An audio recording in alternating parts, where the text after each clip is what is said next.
বন্ধুরা এই যে রাস্তাটা ধরে আমরা চলে এলুম, ওর বাবার দোকান, ফলের দোকান হচ্ছে এই দিকটায়। তো এরপর আমরা এই দেখো এই যে পোস্টারটা আছে 5 ভাই বিড়ি লেখা আছে। এই দেখো এই ঢালাই রাস্তা ধরে ঢুকে যাবে পুরো সরাসরি, নকল হইতে সব ঠিক আছে। এই যে দেখো,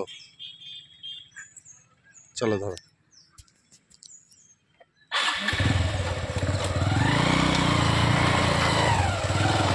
ধন্যবাদ কাকা সন্ধান দেওয়ার জন্য।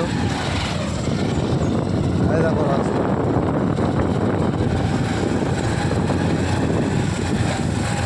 এই চলে এসছি বন্ধুরা। দেখো ঢুকছি কার বাড়িতে, দেখো দেখো দেখো দেখো, এই যে দেখো।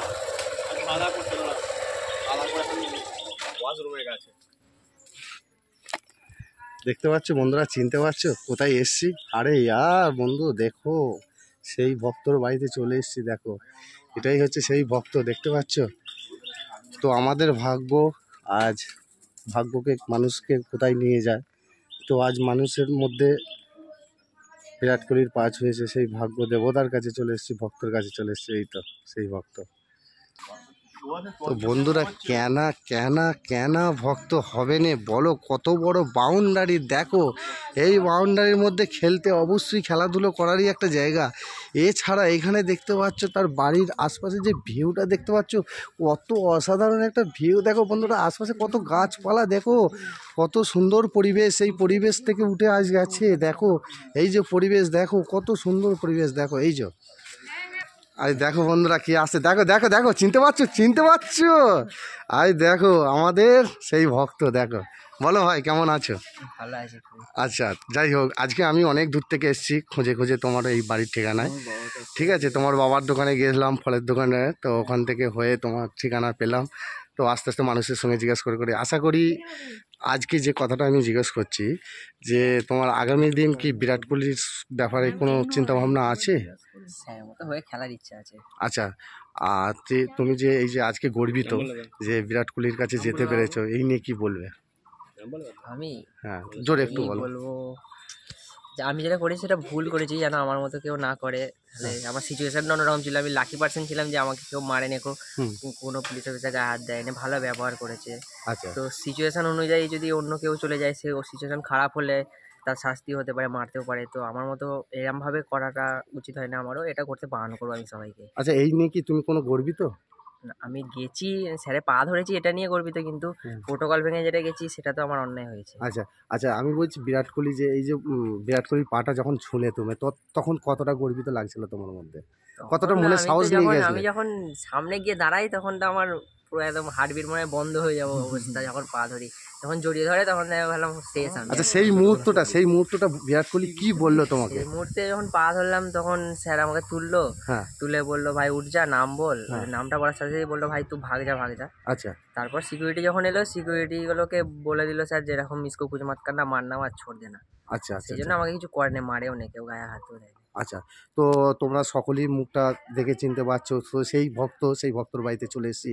আজ ভক্তর মুখ থেকে সমস্ত তথ্যগুলো আমরা জানছি, যেহেতু জামালপুর থানার মধ্যেই এনার বাড়িটা পড়ছে। তো এখানের ঠিকানাটা কি একটু যদি বলে দাও যারা। ঠিকানা ডিস্ট্রিক্ট পূর্ব বর্ধমান, থানা জামালপুর, আর আমার ভিলেজ হচ্ছে কালাপাড়।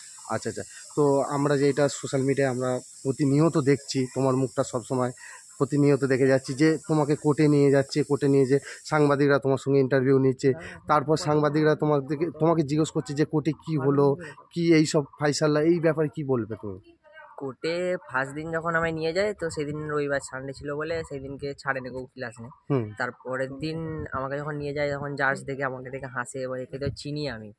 দিয়ে তখন বললো একে রেখে কি করবে, একে ছেড়ে দাও। কারণ তো 1983 যখন খেলাতে একটা উইকেট পড়তো, একটা ইন্ডিয়ান ঢুকে যেত, সবাইকে নিয়ে জেলে ভরে। এই জন্য স্যার আমার দলেই ছিল, দিয়ে ছেড়ে দিল আমাকে। কালকের খেলা কেমন লেগেছে? খেলা তো দারুণ লেগেছে। তারপর আমি সত্যি খেলা দেখতে পাইনি, এত পরিমাণে কল আসছে, খেলা অতটা দেখিনি, ওই ব্যাটিংটা দেখছিলাম, যা দারুণ লেগেছে। আমি জানতাম জিতবে একদম। আচ্ছা, তুমি কি মানে কন্টিনিউ প্র্যাকটিস করো? হ্যাঁ, প্র্যাকটিস এখন কন্টিনিউ বন্ধ ছিল, এবার করবো, এই আজ থেকেই যাবো। আচ্ছা আচ্ছা, ঠিক আছে দাদা, ধন্যবাদ। তোমাদেরকেও ধন্যবাদ সাপোর্ট করার জন্য আমাদের।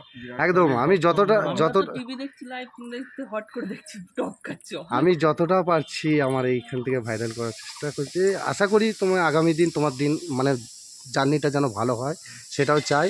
আর একে নিয়ে কেউ খারাপ কোনো মন্তব্য নিয়ে ভিডিও ছাড়বেন না। তো আজকে আমাদের যে মানে আমাদের কাছে আমাদের এই ছোট ভাই আজ কোহলির ভক্ত হয়ে কোহলির কাছে গেছে, এটাই আমরা গর্বিত, ভারতবর্ষের মধ্যে গর্বিত। তো তাই আজকে সেই সেই টানে টানে আজ কত দূর থেকে আমরাও ছুটে এসেছি। তোমরাও আগামী দিন আসো, কোনো কুমন্তব্য বা খারাপ মন্তব্যর সাথে এই ভাইকে ভাইরাল করে আজ যেন খারাপের দিকে এর জীবনটা যেন ঠেলে না দাও, সেটা আশা করে থাকি তোমাদের কাছ থেকে, ঠিক আছে? আগামী দিন যেন এর জার্নিটা আরও বড় হয়। আজ কোহলির কাছে যদি নাও পৌঁছাতে পারে তো কোহলির আশপাশে পর্যন্ত যেন যেতে পারে, একটা স্টেডিয়ামে খেলার সুযোগ পায়, সেই জায়গাটা তোমরা ভরিয়ে দেবে এই ভাইকে। এর জীবনে এখনও অনেক বাকি পড়ে রয়েছে, ঠিক আছে?